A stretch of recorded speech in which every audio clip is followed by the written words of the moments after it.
Hi guys, welcome to another episode of Tea from the Galaxy, a thirst-quenching podcast for the girls, gays, theys, and astrology baes, where we talk about anything and everything through an astrological lens.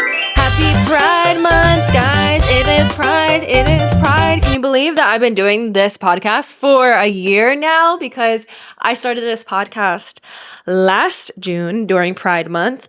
And just like how I did last Pride Month, I brought on a queer guest every single Tuesday. I will be doing the same this month for Pride Month 2026. And who to better kick off this Queerstrology podcast? No other than Deb from Queerstrology. I'm so excited that they decided to come on my podcast and guest. Deb from Queerstrology is like the pioneer of Queerstrology, okay? Deb is a celebrity astrologer practicing astrology without the gender binary. So a lot of what they do is studying astrology without it being so heteronormative, really focusing on the energy of what the study of astrology really is and how it affects our compatibility and how it helps us learn about ourselves and connecting with ourselves too. So we talk a lot about that. And we also talk a lot about what it just means and feels and is to be someone who identifies as queer in society right now. So it was definitely a fun episode. I hope you guys enjoy it, and let's just jump right into it. Thank you for having me on here. My name's Deb, by the way. Yes. Similar is I started Queerstrology kind of as for a similar reason, because we have Channy out there, right? We have like certain queer astrologers that we would look to, but I didn't find anybody who was purposely taking the gender out of astrology. They were still giving like, masculine to feminine, which you can say in some aspect of it. But how I feel about astrology overall is that it's about energy. It has nothing to do with gender. So anybody of any kind of gender, or even if you feel as though you have no gender, you could still have energy, right?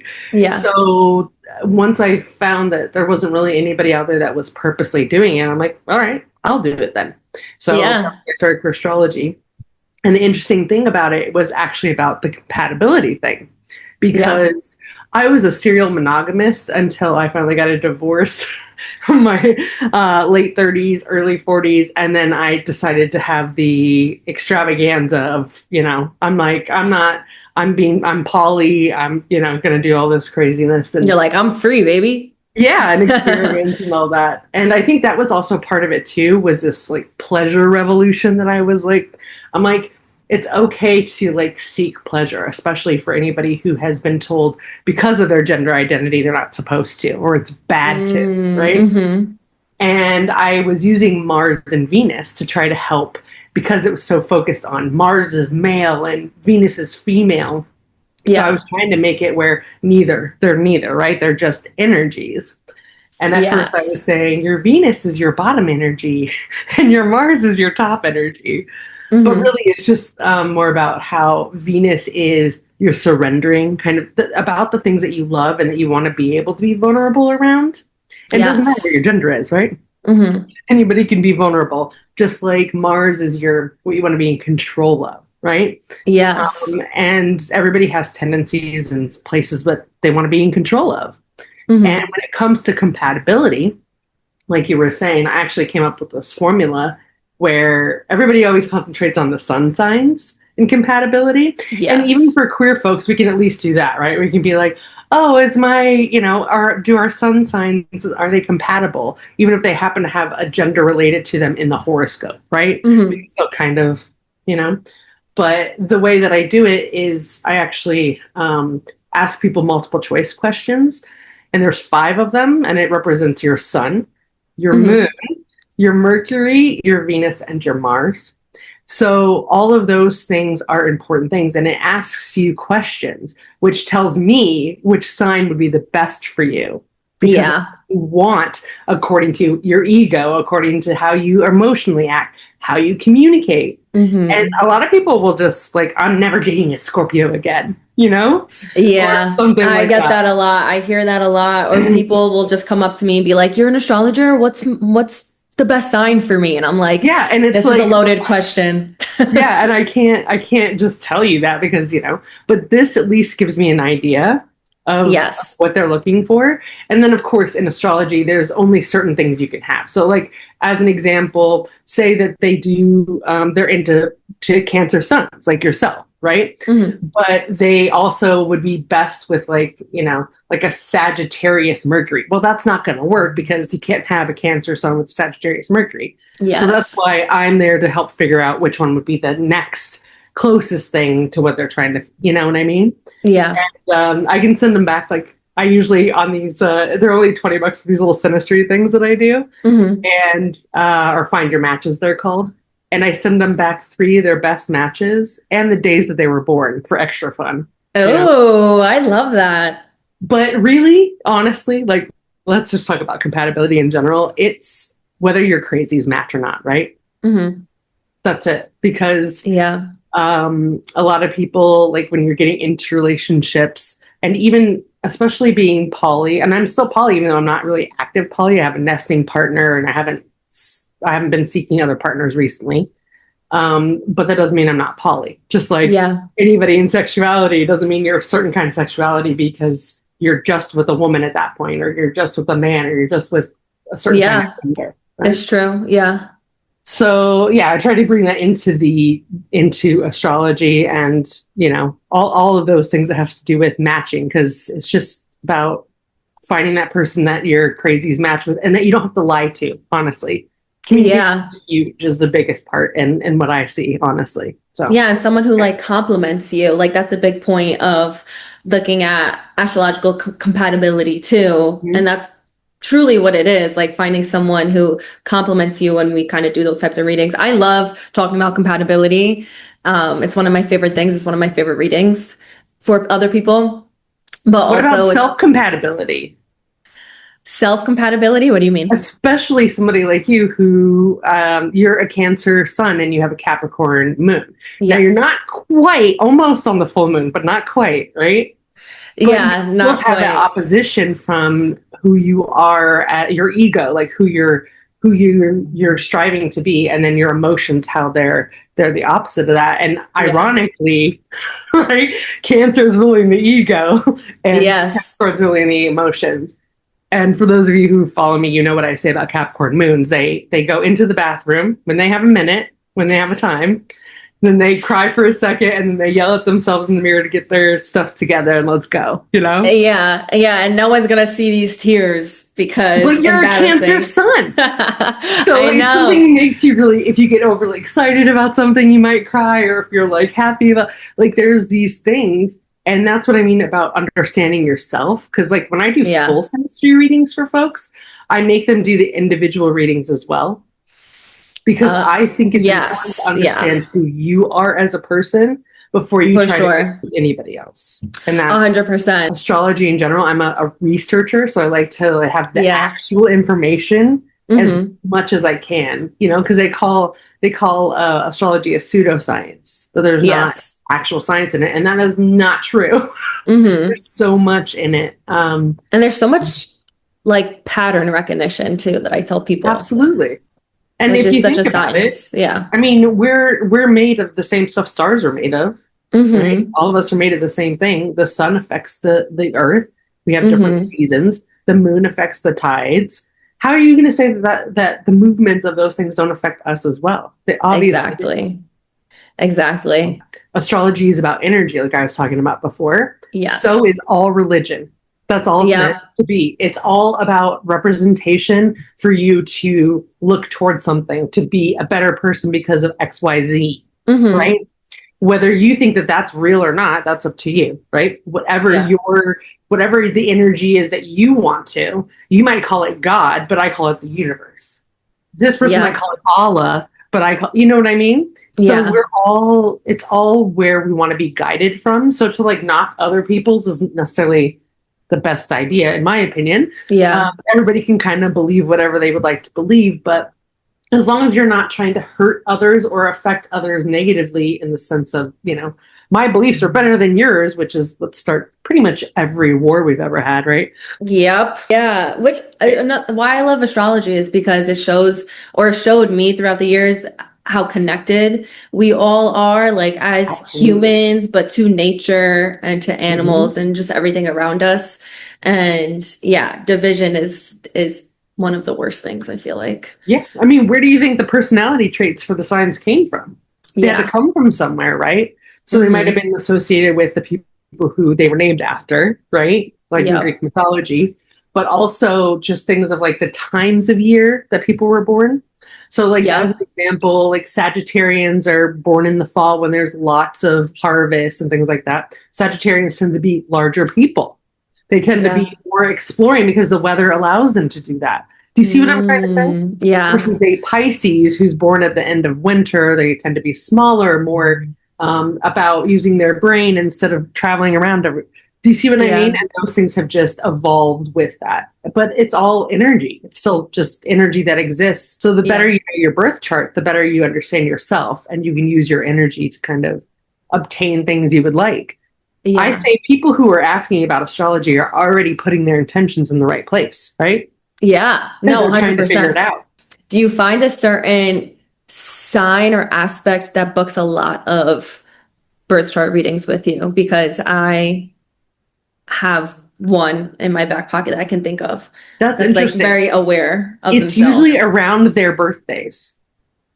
Interesting. So what's interesting and honestly, like fall is the busier. Like Libras are a lot. Scorpios love knowing about themselves. Like you all think Leos are the ones that want to know. It's Scorpios, just so y'all know. Yeah. But honestly, the beginning, I remember there was a lot of Cancers. Okay. That I've read. So probably the most that I've read is Cancer and Libra. I could look and see, but and a lot of Virgos too. A lot of Virgos. That's what I was gonna say. A lot of Virgos and Virgo risings, probably top, and then Scorpio risings, or just very people with Scorpio energy, like heavy energy in their chart. Yeah. Cancer too, some Gemini in there, but I would say Virgo, Scorpio, top two. in that I've recognized, and I'm like, it has to be because they're just so self-aware and they're seeing things that other people don't see, quote unquote, don't see or care to see. They're always reading in between the lines. Virgo's ruled by Mercury, just like Gemini is, right? Yeah. So there's only two planets that still rules two signs, and they used to give it, masculine and feminine, but that's not what it is, right? It's actually internal versus external. So let me do Venus first, and I'll go back to Mercury. So Venus rules both Taurus and Libra. Well, Taurus is more of the internal love, meaning they love themselves, they love their space, they're at home. That's where their love is, right? They value themselves. Whereas Libra's like, I love you. They're very external with it, right? I love you. I love this. I want this, that sort of thing. Then when we get to Mercury, it's kind of the same thing. So Mercury is communication. And with Gemini, clearly it's external. Right? Yeah. They do a lot of external processing. Virgos, on the other hand, do a lot of internal processing. So then they're going to come to like an astrologer or somebody else to help them work through what they are trying to process themselves. Right? So that does kind of make sense that they would be interested. That does make sense. They're like, oh, okay, what's going on then? Like, yeah. Virgos definitely need a lot of help unraveling the mind, which can go like this. Because Gemini too, but so caught in their detail, sometimes you gotta like pull them out of that, Yeah. Look at the bigger picture for a moment and see what's going on. Yeah. Usually I ask some questions to every guest that I have on the podcast, just so whoever's listening can have a little bit better understanding of who you are. Right. You can choose to answer all the questions, some of them, whichever ones you want to answer, but the questions are: what are your pronouns, your sexual identity, your age, and your big three? Okay. My pronouns are they, she. Oh, my big three are Capricorn, Sag, and Sag. I love it. Yes. Capricorn. I love Capricorns. As a Capricorn moon. I have a Capricorn sun and Capricorn Mars, actually. I'm a Sagittarius rising, moon, Mercury, and Neptune, and all 6 of those placements are in my first house. So when did you start getting into astrology, and how did it pivot into queer astrology, or was that always the goal? It was, well, I used to do like, oh yeah, that was some of the other stuff. Yeah, I'm 47, by the way. I didn't answer that question.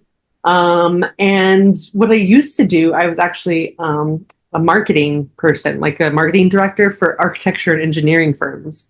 And I mean, like the fancy, the schmancy guys, right? The starchitects, if you will. So I would get them these huge projects. So I was really good at taking complicated information and making it easier for other people to understand, because we had to get the projects by telling these people that don't know anything about architecture engineering how we're going to make them a building, right?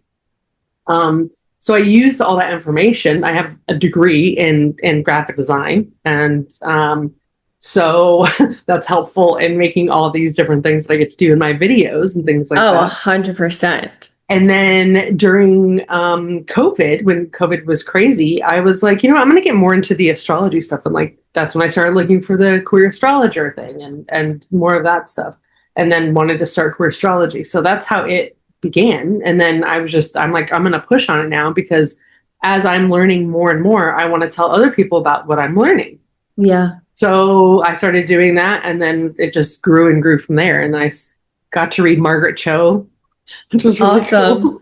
And so then I just started reading like other celebrities and reality stars and stuff like that. Yeah, no, I saw all the people that you have given birth chart readings to, and I thought it was so interesting.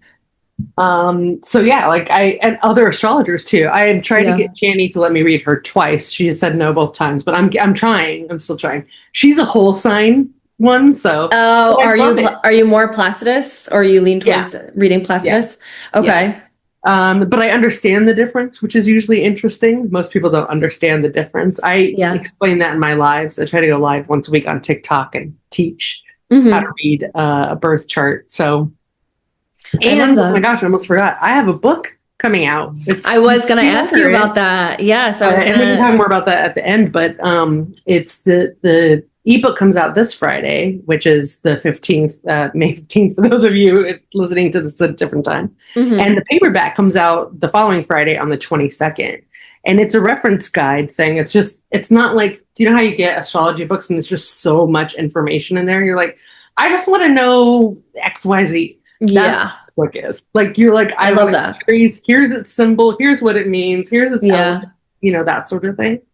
And in my style. So again, with the graphic design stuff, that's why I was able to kind of move into this and make these videos and things. Like, I knew how to do all that. I could design things. I could show you visually what we're trying to say instead of just talking about it. Yeah. And for someone like me, who's a big like visual learner too, that definitely helps. I love that you're always helping teach people and being open to like teaching beginners. If you want to get into astrology, it's all in one place, and here you go. There's 4 elements in astrology. It's fire, earth, air, and water, and each of them has like a baseline energy, right? So fire is passion, earth is structure, air is intelligence, and water is emotion. And then to separate each of the 3 of those signs, because then we have 3 fire, 3, right? We have modes, which gives them their action, right? So there's cardinals, which are the initiators, the fixed signs, which are the adjusters, like the fixers, for lack of a better term, right? They just want to add a little panache anyway. And then we have the finishers, which are the mutable signs, right? So I like that. When something's square, they're in the same mode. So they're either both trying to initiate, but they're using a different baseline. So like, as an example, Aries would be fire, and Capricorn, actually we'll have to go up. Yeah. And Capricorn would be earth. I'm like, is that right? And since if they were aspected to each other, they would be square, right? Yeah. And that's because they're both trying to initiate, but one's trying to use passion and the other one's trying to use structure. Yes. Do you see what I mean? To initiate. So they just don't hit. Whereas in a trine, the rule is that they're in the same element, which means they have the same baseline. All passion, or they're all structure, or whatever. And yeah, you can just kind of get lazy and let, the details or whatever will take care of that. And just I like how you describe that, because a lot of people will hear about like squares or trines or aspects, but they don't truly know what it means to have a square. Like you can say square all day, but like what does it actually mean? So I like how you Yep. worded that. And even giving that visualization too, because it's kind of like Aries and Capricorn, they are trying to complete like the same mission, but with different perspectives. It's like having like two chefs in the kitchen trying to do the same job, but they're both like, alphas. They're just going to butt heads. Because Aries is going to be like, let's just do it and see how it works. Yeah. And Capricorn's like, is that really efficient? I don't think so. Yep. Oh, I definitely butt heads with Aries energy in my life. People who have prominent Aries energy, just because I don't maneuver like that. I don't have any Aries energy in my chart. Cancer, Sun, and Mars, Capricorn, Moon. I'm very much don't maneuver like that at all. And like, what are you doing over there? Yeah. Yeah, I'm like, wait a minute, or I'm thinking about like how that's making someone else feel, or I'm thinking about like the long term effect of it. And Aries is just kind of like, I'm feeling it right now. Let's do it. Yeah. And I'm like, whoa. But being that I do lack that energy, I do like being surrounded by people who have heavy fire energy in their chart for sure. They're like, that's come on, let's do it. So what's your least favorite sign? Energetically wise, it has to be Aries energy. If it's any sign that I just don't understand that well, because I'm just so not like that, it is Aries. So that passion sometimes is, they're not considering the emotion. 100%. I think the non-considering the emotion is something that I just never experienced ever in my life. Now, how funny is this? Because you're a Cancer, you're a Cancer throwing it at Aries, and I'm a Capricorn, and I'm going to throw it at Libra. So we're going to have a cardinal fight out here right now is what we're doing. Talk about a square war. Earth and water are taking on air and fire. But the reason why I have this thing, I love Libras. They're usually really hot, and I end up dating them, but I don't want to be in a relationship with them because, or like, having fun with them, we'll say.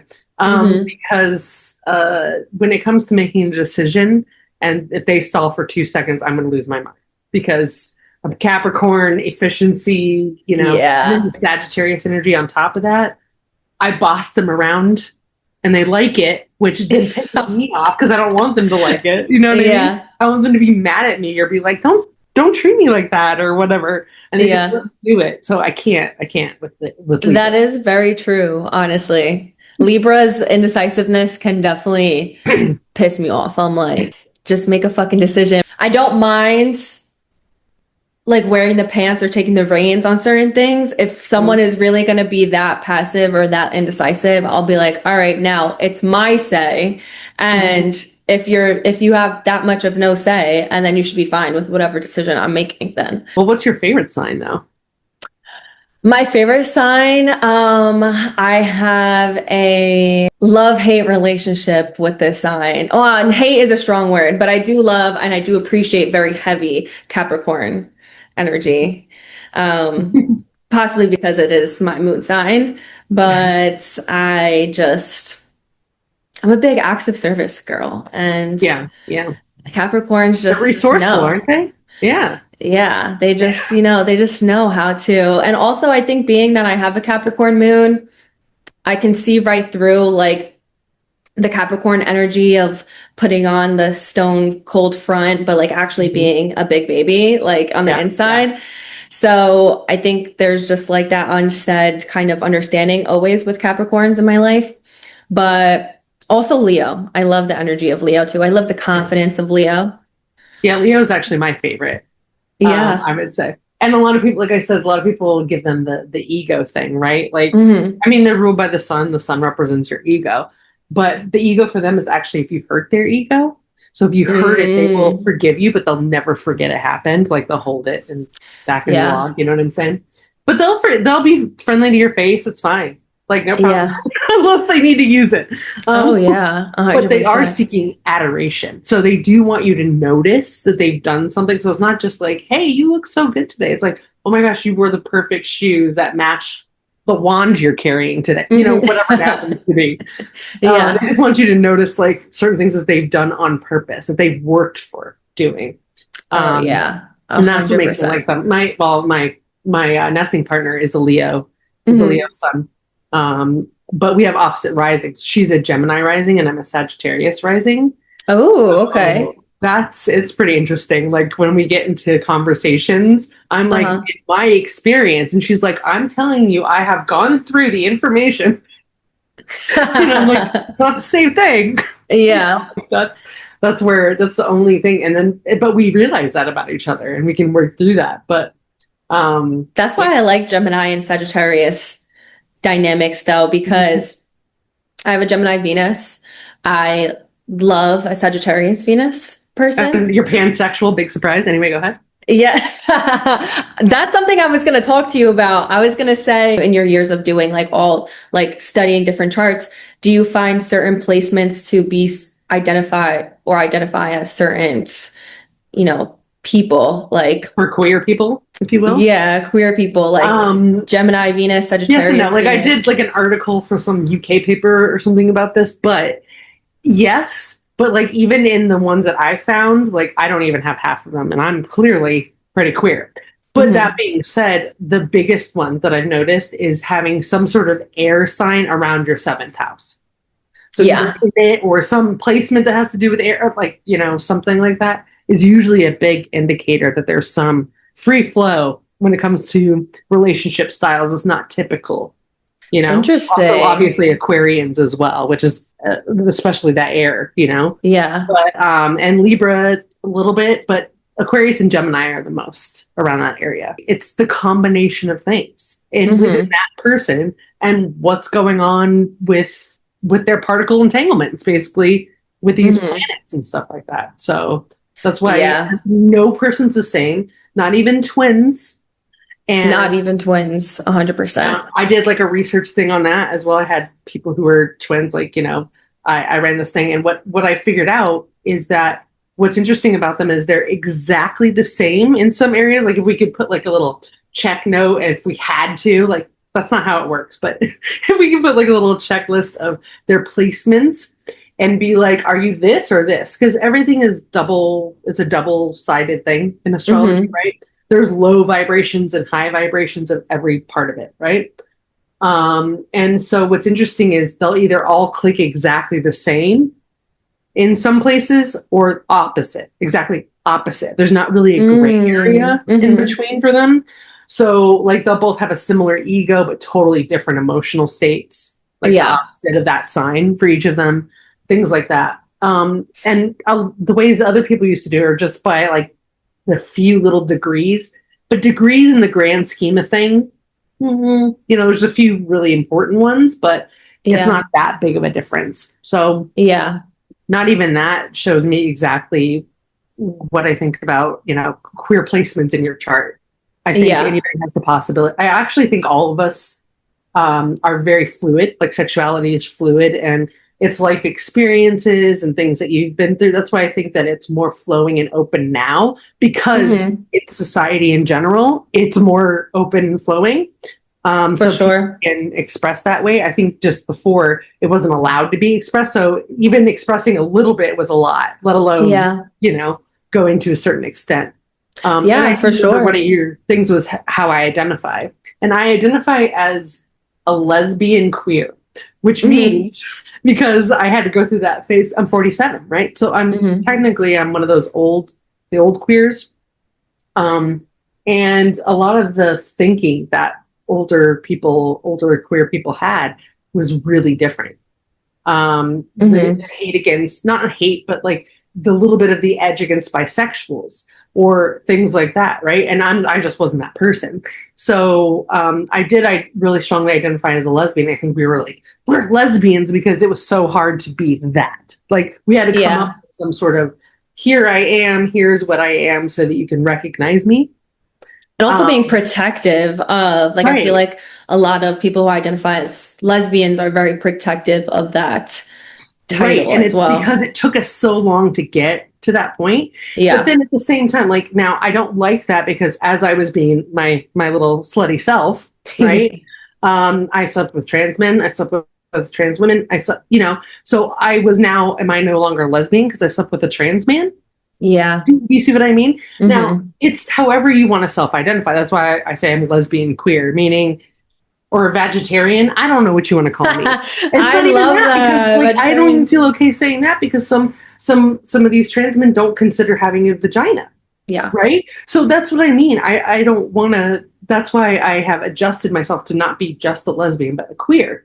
Yeah. Um, and I think that's how I ended up identifying. But I think that with all the labels we have now is exactly what I'm saying. Everybody wants to be noticed and understood that they exist. And then pretty Mm-hmm. soon, I think we just won't have it anymore. It'll just be like whoever you're Yeah. dating is whatever. Like people will just be more open to that. It won't be as big of a I deal. hope. And I think society will get to that point eventually. I'm not sure Mm-hmm. when it'll just be okay to date whoever and love whoever and not really feeling a need to come out. Mm-hmm. Um, Just exist. You just know? exist. Yeah. And I hope it happens in our lifetimes, but I'm Yeah. not sure. And I I think we can have get there. I've seen so much I hope progression so. I've seen since a I've lot been of alive. progression in the younger generations. Gen Yeah, as Alpha, the newest one, that's the there's kids like of the the baby tooth. generation. Yeah. Mhm. I think when they enter adulthood and or start, dating, Mhm. that's when it's going to start being more normalized, I would say so. Yeah, I think that's a good right? call. Mhm. And but I definitely have a similar journey as well. I identify as pansexual or queer, and that was like a long journey of me constantly changing my labels and constantly changing. And I think it's because you want to feel like you belong, and also the process of coming out is hard. Like me, I was straight and then I was bi, and I was like, that took a lot for me to come out, and then I Mhm. identified as lesbian.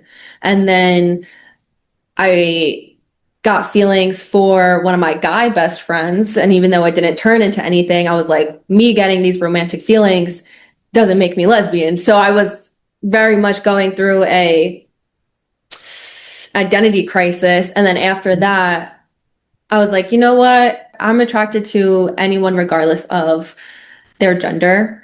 And I don't really like putting labels on myself and who I can love. So therefore, queer, pansexual feels the most freeing for Mhm. me. But because of my own journey, I've noticed that a lot of people also go through a journey of like fluidity. And I'm not saying everyone's sexuality is fluid, like how mine is, but I think a lot more people are going to realize that their journey is going to be more fluid than they think, especially as time is flowing and Pluto is Yeah. now in Aquarius and Uranus is in Gemini. I think a lot of people are going to, No, I get totally involved in agree. more queer Yeah. activity. I don't know. It just sounds gay. It sounds like No, things are like what gay or you're happening. saying resonates a lot because like you're saying, trying to find that label similar to what I was saying, but just in a different, it's just your journey in that. And I Yeah. think a lot of people do that. But and it is about trying to belong to something or not be cast out from a different area, if you will, right? Yeah. And I think that we will discover that even though you're saying like I'm not saying everybody else's is flowing, I say everybody else's sexuality is flowing like that. Hmm. Again, it just like for me, I'm not probably going to be attracted to a man, but that's just my sexuality and where it flows for me Yeah. personally. There Hmm. could be 2% of men out there that I'm attracted to. It could flow there. We don't know. You know what I Yeah. mean? Hmm. So that just and also separating your identity of how you identify yourself and the relationships you're in. Because Hmm. as an example, my partner is bisexual, Hmm. right? But we're in a relationship, so she's in a lesbian relationship, right? Yeah. So it's like that doesn't mean she's a lesbian. Doesn't mean she can time Exactly. out and she's like, Yeah. oh, I'm not a bisexual right now because I'm in a lesbian relationship. It's Hmm. just she's not actively necessarily pursuing men. She might be. I don't know. Yeah. We haven't talked about it, but it could be because we're poly, so that's Yeah. part of that. And I think there's a lot of stigma associated with anybody who wants to, like you probably experienced that and felt a little bit of that, of even Hmm. thinking about dating a man after you've been with a woman, Yeah. as a woman, or as somebody who might identify in that area. So Yeah. if that's the case. And it was really, like, really bad back in the day. It was like Yeah. you had that stigma. If you're bisexual, you're going to leave the lesbian for the man. That's just how it's going to go. And it just developed this big wall.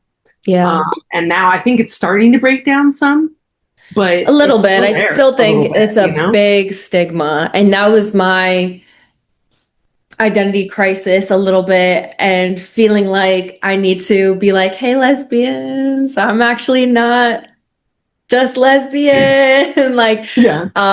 because yeah, there's a lot of, is it biphobia or is it just a fear of like a girl that you fall in love with leaving for a man? But It's a societal, interestingly enough, right? Because we're in a sub society, if you think about it, but it's a mhm, societal thing that we established for our heteronormative time. Do you see mhm, what I'm trying to say? So, hey, I'm identifying as a lesbian and I have to take on all the crap that comes with that, yeah, right? From society and whatever. Bisexuals are riding the line. That's not fair. Make a decision. yeah, What in the that's the mentality of that. But that's why yeah, it's such that hard line, because it made lesbians feel like they were less than, or they shouldn't have been. They're just going to go back to guys anyway, so they're not mhm, real. That's a stigma that they were holding for themselves. It had nothing to do with the bisexual. yeah. You see what I mean? But the bisexuals tended to get that. It's a little bit So of projection, or absolutely. yeah, maybe something that they experienced in the past and then projecting it, you And know, just having a understanding that fear. every kind of queer human has a different thing. There are Yeah. passing people which have issues with that. There are, masculine center. Like lots of people can assume that I'm a trans man just because I'm masculine of center, but I'm masculine lesbian. Like Hmm. I'm not saying that's an issue. I'm just saying everybody has things that they have to deal with. But isn't it nice that we all have our separate things we can deal with now? Yeah. Instead No, of it's it being like true. it's just this one big thing of like, hey, we're all gay, versus Yeah. now we have all these intricacies and different things. So I try to celebrate that a little bit because it's about figuring it out. Yeah. And then we can get to the free flow after that. We have to identify everybody. Everybody has to be heard and seen.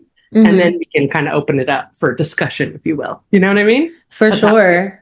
feels. Definitely feeling grateful that we are living in times where it's more openly okay, Mm-hmm. or we're getting there to be out and proud. I know it's hard for a lot of people to still do that. And I know there's still a lot Absolutely. of like political things and people who don't agree being a part of a community like the LGBTQ plus community. Mm-hmm. And why it's such a strong community is because we need that community to lean on and to feel understood, because there are a lot of people who still don't understand. And You're from New York originally, though, right? yeah, I was raised in Jersey, and then I moved to Fort Lauderdale 3 years ago. Sorry about that. I'm Why? sorry. Where are you from? No, I'm actually from Arizona, which is where I'm at now. But Oh, okay. I dated the people that I dated after my first girlfriend, all East Coasters, Yeah, including my weird. ex-wife who's from New York. But I did date somebody from Tom's River for 8 years. So Oh, okay. Yeah, yeah, Jersey Shore. That's kind yeah. of a little bit by where I grew up. Yeah. But We're tough cookies. it that's an experience all into itself. The other thing is Jersey like, girls are crazy. I will yeah. say I have traumatic experiences with Jersey girls. So yeah. Just the East Coast in general is different than the West Coast in a lot of ways when it comes to like even the gay stuff, because it's just older there. Like this shit's been going on forever over there, so it's almost Yeah. louder, if that makes sense. Yeah. Hmm. It's just like how I talked about. My partner and I moved from Portland. We were living in Oregon. I lived there for 6 or 7 years, I think. And then Okay. we came back down here because I'd help my mom out. So while we were up there, and this is when I was in Polyland, which is awesome. Okay. Hmm. Portland, if you want to be poly, folks, go to Portland. I Okay. heard. I Just go heard. there and Yeah. have some fun. Just be careful Hmm. with yourself, but always be safe. Yeah. But my point is, like, in Portland, we actually have a bit of a battle back and forth between, like, the Proud Boys were there, right? Which is for those of you who don't know it, it's like a white, it's basically Nazism. We'll just put it that way. Okay. Hmm. And going up against all this there's not just queer people. A lot of people in Portland think they're weird and that makes them queer anyway, whether they're a little queer or whatever, right? So there's always this intense battle, it felt like, between the two, even though it's a very queer friendly area, right? Mm-hmm. And I think that that's where you tend to see the battles the most, unlike where I am right now, where I am in Arizona, where is mostly a conservative state, right? Mm-hmm. I hate it, but at least we're purple. We're getting there, okay? Yeah. But being in a fairly conservative state, we don't really have the issues because they don't talk about it. Nobody wants to talk about it. They don't even want to bring it up. So it's like here, they don't talk about it a lot. It just doesn't exist to them. They just kind of ignore it. Yeah. Whereas in like the Pacific Northwest or like the East Coast in certain areas, you can see that it's really ramped up some because it's active there. There is sort of the visual of it. So we can actually see the back and forth versus here where it's like gay people just be like, okay, we'll be quiet for a minute or whatever while you talk. You know what I mean? Interesting. Yeah, that is very interesting. Or we just didn't even hear you say anything in the first place because we were ignoring you. Yeah. Basically what it's like. So are there not a lot of like queer spaces or events or anything by you? Well, no, there is. Like we have a whole like gayborhood here in Arizona, like the Melrose district. We have one of the oldest lesbian bars. Boycott is here. And some other bars as well. But it's just that like when it comes to what we're doing in general or what kind of support we need, it's just a different feeling. When you're on the west, like you're up in Portland, it's like a constant thing. It's like there's always something brewing about it. It feels like what's our next thing we're going to battle versus here where it's not, we're not battling as much. I don't know how it's coming off, but I'm trying to say that it's different. I'm not saying we shouldn't battle. I think we should battle more, but it's just different kind of feeling than. Oh yeah, it definitely is a different feeling. Even living up north, the Northeast, and then in South Florida, and even going to, because I'm looking to potentially move to San Diego sometime soon. Oh, nice. West Coast. So I was just there, and wasn't it beautiful? Oh, I love it. Like I love it. My nervous system is just so calm there. Have you looked at your astrocartography? I did, and I believe I have a Jupiter line going through San Diego or right next to San Diego. I have to look at the line again, but it was a positive line. Yeah, okay. Which Jupiter line though? I have to look again. I'm not that into astrocartography. I should definitely chat with you about it. I don't do astrocartography readings, but I understand it enough to be dangerous is all. Yeah. Yeah, I've been definitely wanting to get more into it because I think it's interesting because I do like to travel and I solo travel a lot. So I will take a peek at it before if there's anywhere that I solo travel. Before and going to a location. I do want to say about astrocartography and some people who are like, well, who can just afford to travel and go to these places that we should go for our line? You don't have to necessarily do that. You can also manifest the things from that line by either like doing like a little board of that place or like watching shows that are around that place or it's about, again, it's all energy, right? Yeah. Everything's up here anyway, so you can put the energy towards that if you need a certain thing. You can always call on those lines if you need them. Oh, that's interesting. Yeah, I the closest line I have to where I'm at in Fort Lauderdale is a Pluto line. So well, you were there to transform, sounds like. Definitely. And my time is coming to an end here for sure. I think I've learned a lot of lessons here and I'm ready to kind of move onward. It's interesting that you were talking about like the queer community up in New York because I'm going to be moving up there this summer for a few months before I head to the West Coast just to have a little reset, be with family and close friends again. And I'm excited to dive into the queer community up there again because I haven't since 2022, 2021. So yeah, it's just so different than what it is down here and up there. Absolutely. It's more prominent, it's more loud in your face. Like you said, the lesbians are more intimidating for sure. But which group is more intimidating, the New York ones or the LA ones? I would probably personally I would have to say LA because at least I know New York energy and I feel comfortable with it. LA is a completely different wheelhouse for me and energy. They're so similar though at the same time. And they all just switch back and forth, if I can be honest with you. They do. a couple of my friends who were in LA are now in New York. And I'm like, look at you. Now you're all in this New York, the New York queer scene versus the LA queer scene. And I They think do that. I've been to LA a few times. I don't know what the community out there is like. I've only heard stories. Anything that you're currently working on, anything that you want to share? How can people connect with you moving forward? Yeah, sure. My socials on TikTok and Instagram. I'm also on Facebook too, if anybody actually is still on there.